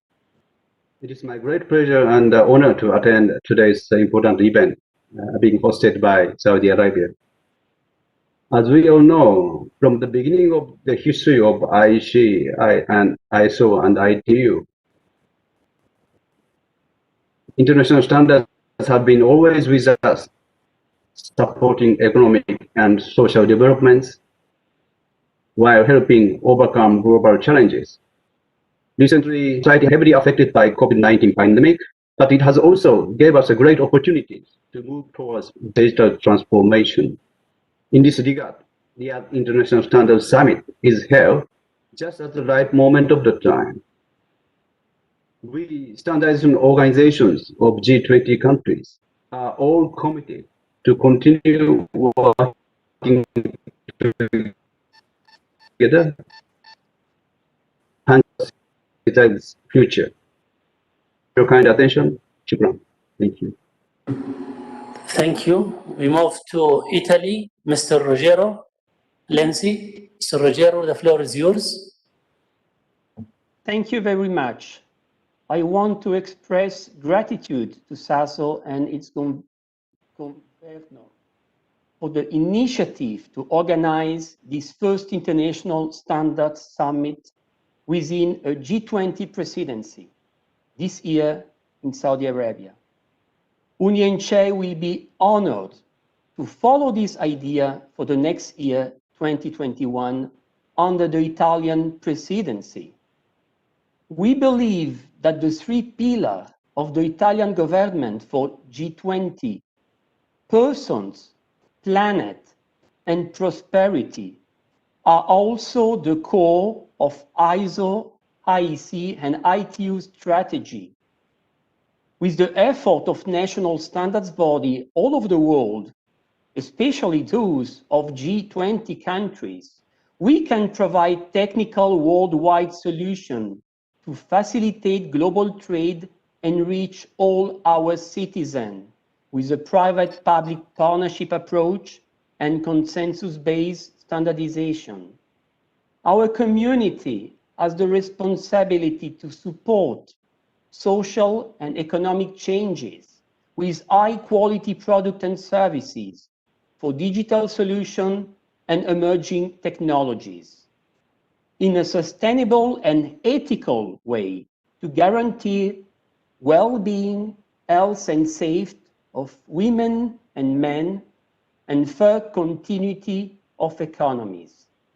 For that reason, Italy strongly supports the call to action.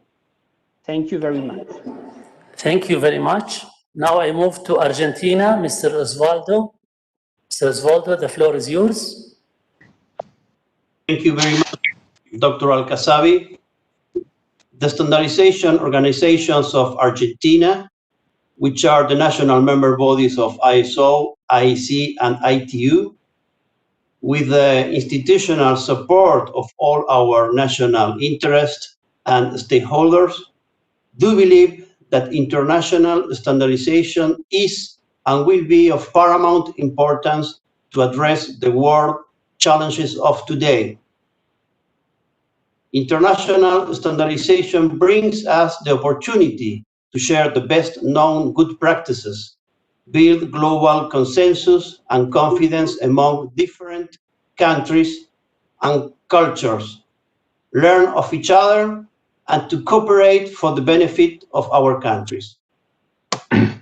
Argentina do support this call to action, the engagement in the international standardization activities, as well as the broad national adoption and application of these international standards.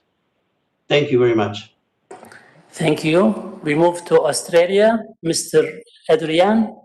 Mr. Adrian, the floor is yours.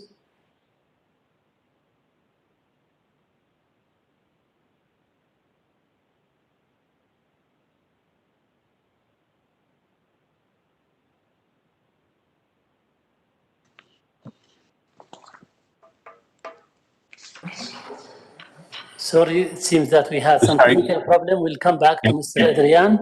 No, sorry, I've come back.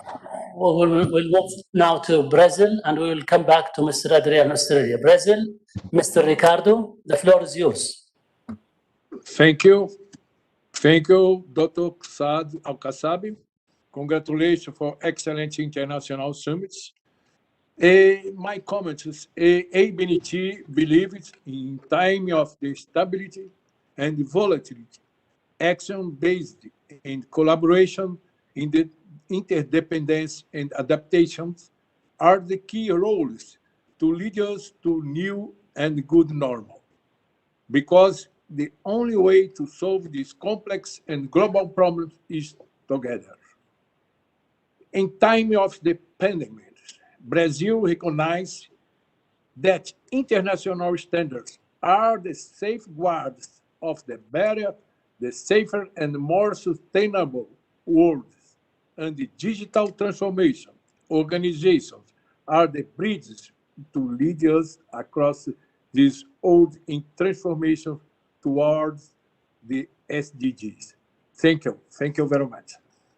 Thank you, Mr. Ricardo. We move now to Canada, Ms. Chantal.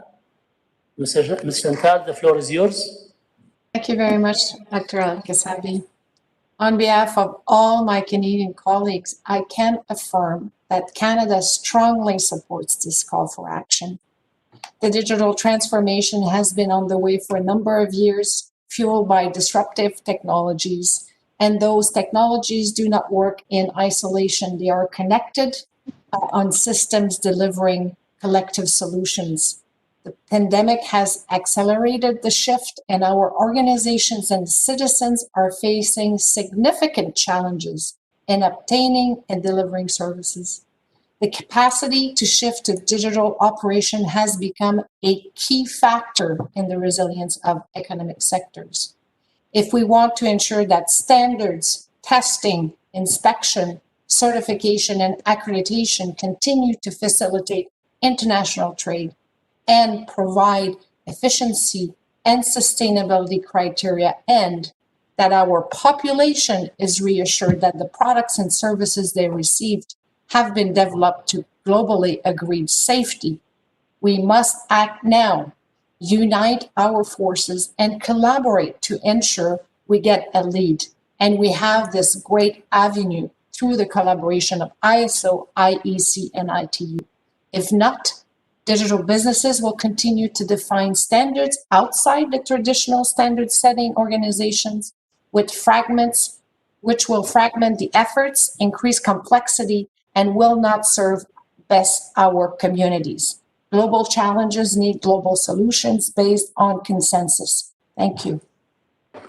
Thank you. We move to China. Mr. Gu. China. Mr. Gu, the floor is yours. Thank you. It's a great honor for me to attend the 2020 Riyadh International Standards Summit today.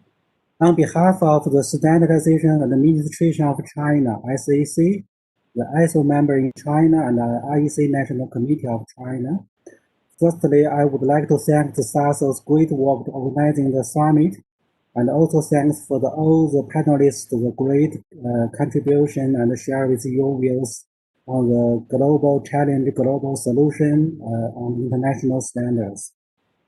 China pay very high attention to actively participate in both ISO, IEC, and ITU international standardization activities. We also strongly encourage the use of the international standards all over in our country, as well as to strengthen the cooperation with other members. China do strongly welcome and support the summit recommendation to call to action. We are ready to work with other countries to actively support and adopt international standards. Promote digital transformation with standards, leverage the role of standards in addressing to COVID-19 epidemic and other global crises. We would like to work with other members to make our contributions to achieve the United Nations Sustainable Development Goals. Thank you for your attention. Thank you, China. We move to France. France, the floor is yours. Thank you, Mr. Chair, and congratulations on organizing this beautiful summit. And thank you for giving us the opportunity to voice our support to this call to action. Standardization has just made a stark demonstration of its usefulness to the economy and society at large through its swift response to the COVID-19 crisis and its engagement in national and European recovery plans. Resilience is not just about stockpiling masks and hand sanitizer in anticipation of a future crisis. It's the agility that makes it possible to mobilize the best expertise so that in record time, businesses and citizens get protected, as illustrated by the specification on community face coverings that was developed and shared worldwide in just a few weeks. Convinced of the usefulness of global standards, we are strongly committed to contribute to this endeavor with our partners around the world within the unique cooperation framework provided by the international standards organizations, the ISO, the IEC, and the ITUT, to serve digital transformation as well as the achievement of the Sustainable Development Goals. We support their initiative to join forces in the World Standards Cooperation as a way to avoid any duplication of the work and make the best use of technical expertise available. That being said, France is committed to respond to this call to action and calls upon all stakeholders to support international standards as a dynamic tool for economic and social progress. Thank you very much. Thank you. We move to next Germany, Mr. Christoph. Mr. Christoph, the floor is yours. Thank you. Dear distinguished guests of the Riyadh International Standards Summit 2020, I would like to thank the Saudi Standards Metrology and Quality Organization for inviting me to speak today on behalf of DIN and DKE, the German National Standardization Organizations, to ISO and IEC at this outstanding event. 2020 has been an upsetting year in which everybody of us was and still is challenged with unprecedented situation both in our private as well as in our business lives. COVID-19 has forced us to rethink the way we live and work while adapting to a new situation.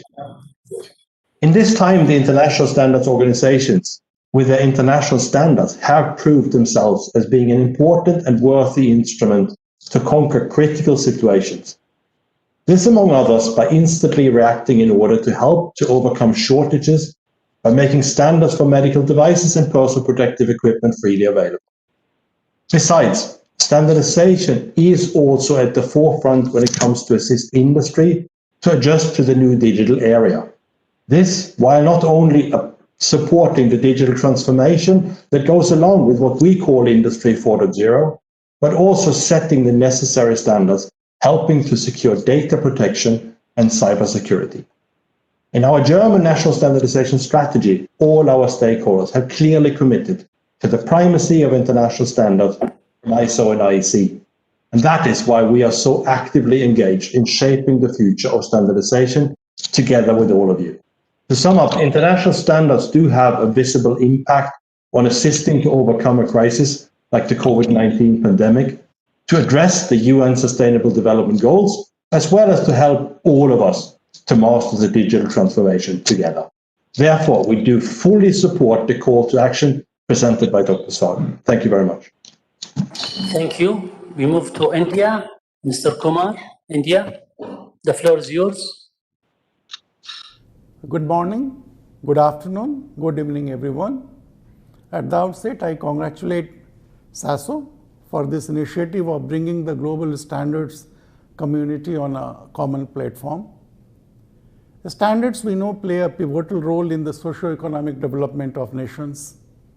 For global acceptance of international standards, it is imperative that developing nations and LDCs participate in formulation of international standards. The ongoing pandemic has affected lives and livelihoods. The extensive use of digital technologies in response to COVID-19 all across the world has expedited the shift towards virtual platforms.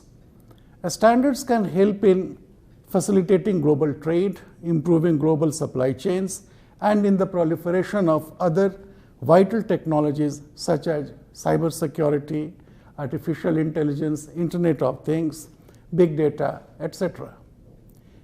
It is the pressing need for the global community to come together for standards development and encourage and support the activities of the developing countries. With these words, we thank you for giving me this opportunity, and I wish the event all the success.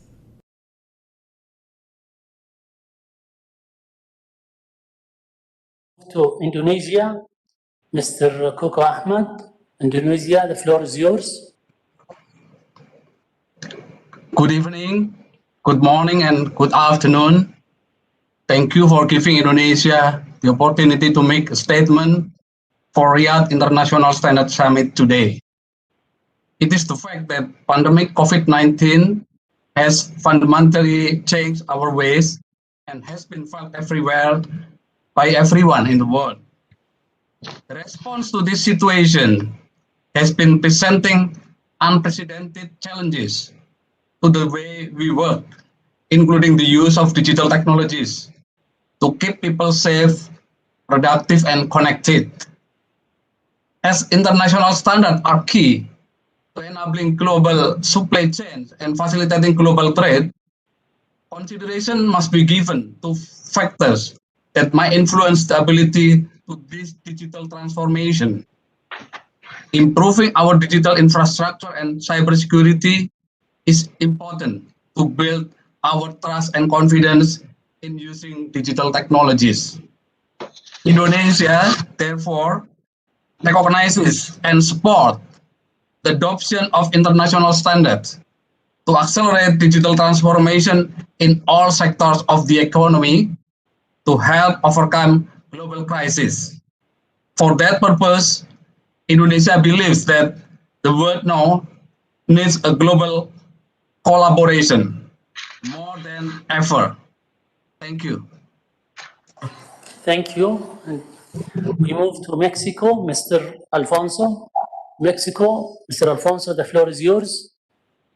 Thank you so much, Saad Al-Kasabi. Good afternoon in Saudi Arabia and good morning in Mexico.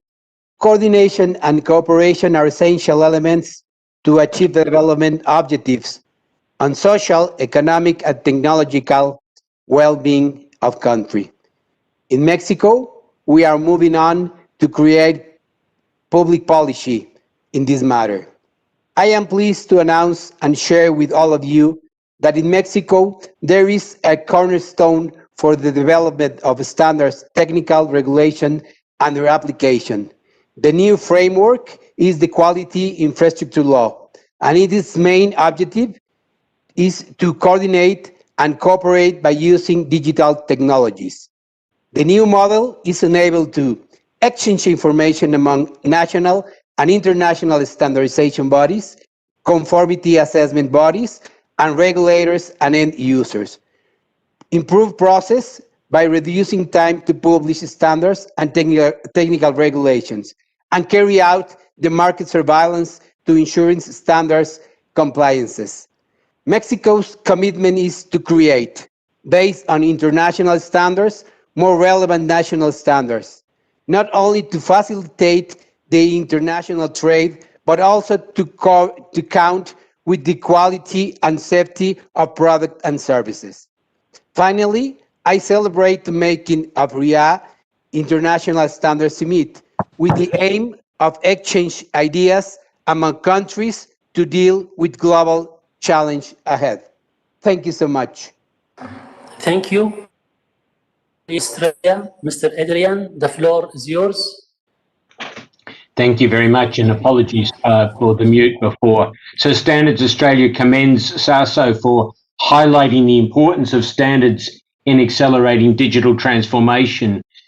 In our view, it's critical that ISO, IEC, and ITU collaborate together in developing these international standards supporting digital technologies.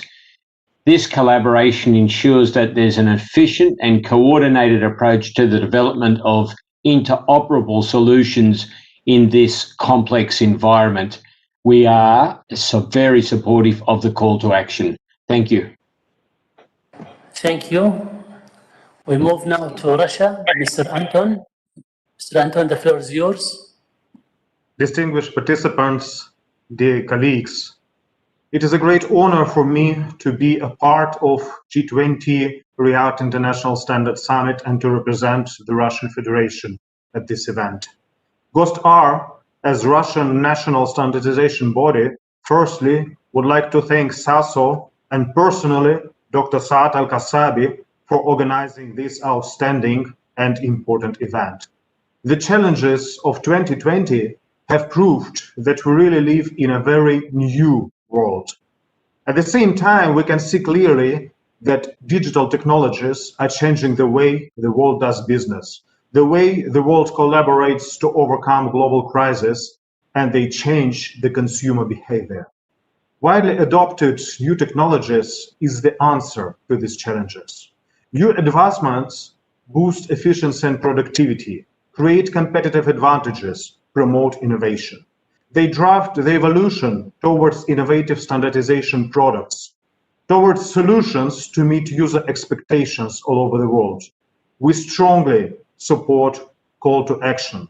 We strongly believe that countries' cooperation in the process of international standardization, from drafting the document to its final provision and national adoption, creates the explicit unique value of the international standards as probably the main tool of the world's development in this new reality. Thank you. Thank you. We move to South Africa. Ms. Jude, the floor is yours. Thank you very much, and a warm congratulations to all of the conveners of this really excellent summit. The year 2020 will go down in history as the year of global disruption that has affected all sectors and all citizens with significant socioeconomic impacts. It has tested our resilience as a people, our ability to adapt and articulate appropriate responses while at the same time identifying and implementing opportunities which are underpinned by innovation, agility, and importantly, digital transformation at an unprecedented pace and rate. As a founding member of ISO and a member of the IEC, the South African Bureau of Standards celebrates its 75th anniversary in 2020, embracing a rich history of international, regional, and national standardization activities. These align acutely to the UN SDGs, the African Continental Free Trade Area, and South Africa's National Development Plan. As we continue our trajectory towards our 100-year anniversary, the SABS pledges its commitment to continue our active participation in international standardization with the objective of adopting state-of-the-art knowledge and solutions to support our national priorities and industrialization ambitions. The South African Bureau of Standards strongly supports the call to action. I thank you. Thank you very much. We move now to South Korea. Mr. Lee, the floor is yours. Thank you, Dr. Saad Al-Kassabi. First of all, Korea expressed its deep respect to SASO for hosting the G20 Riyadh International Standards Summit and pushing ahead with the call to action for digital transformation. I think the call to action is a timely declaration as we are facing unpredictable global crisis and rapid changes to our society. And I firmly believe that it will become a vital initiative for international standard cooperation. The call to action is also expected to serve as a cornerstone for strengthening global solidarity, thereby facilitating global trade and delivering wide benefits to the global community. In this sense, Korea fully supports call to action, which will be adopted by the consensus of the G20 countries. Thank you. Thank you. We move to Turkey. Professor Adam. Thank you. Distinguished leaders, dear participants, I would like to thank the Kingdom of Saudi Arabia, especially to His Excellency Minister of Commerce, Dr. Majid Al-Kassabi, Governor of SASO, Dr. Saad Al-Kassabi, and all partners for the preparation of this summit.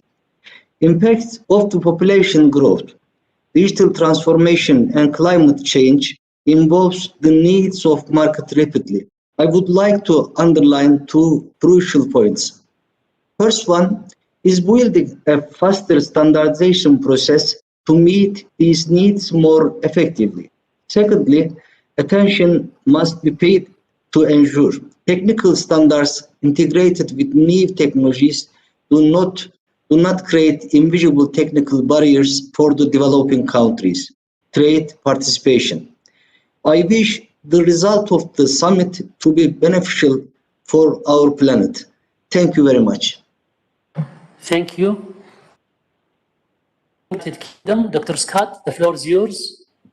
Thank you. And on behalf of BSI and the UK standards community, we welcome Dr. Saad Al-Kassabi's call for action.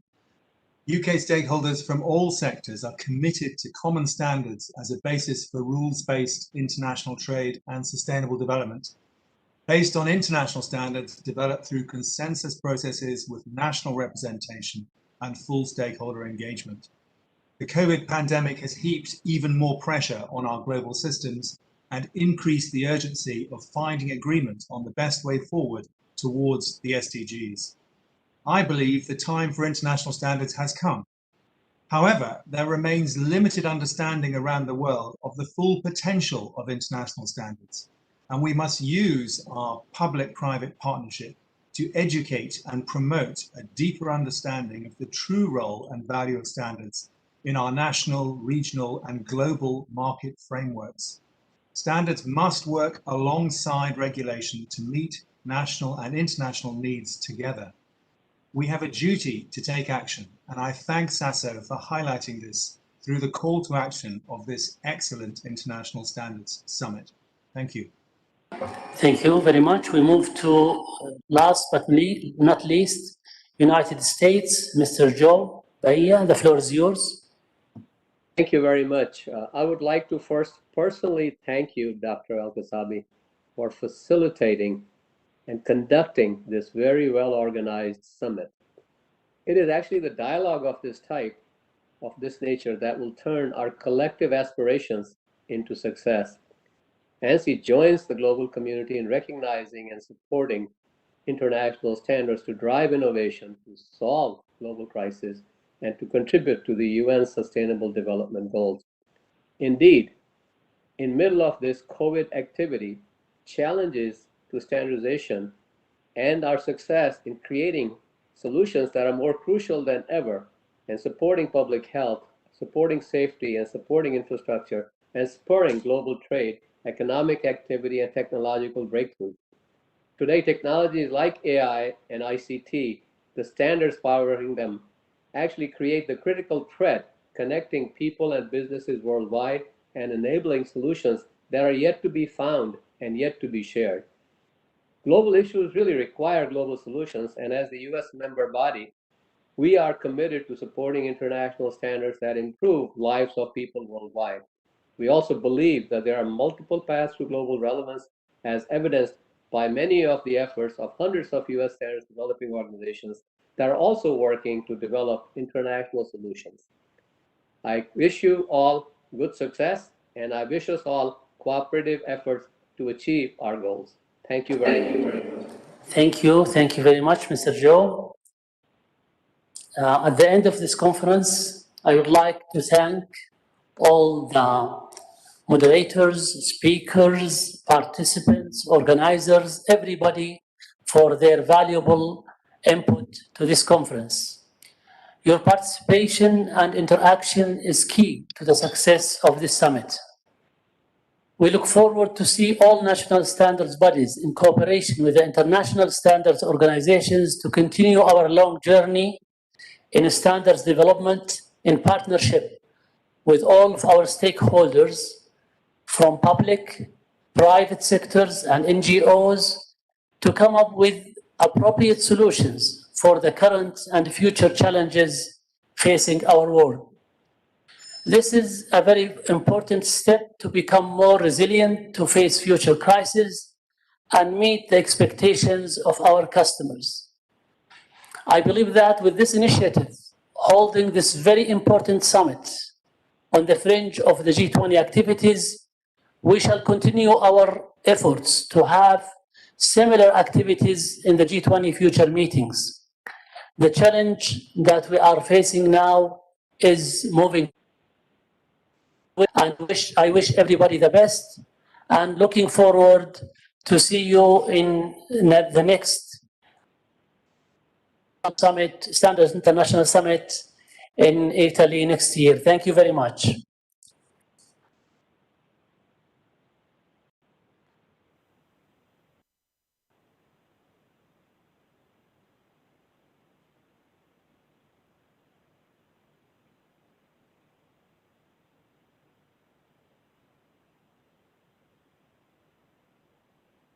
Thank you all. Thank you. Goodbye. Thank you, Bye. everyone. Bye, everyone.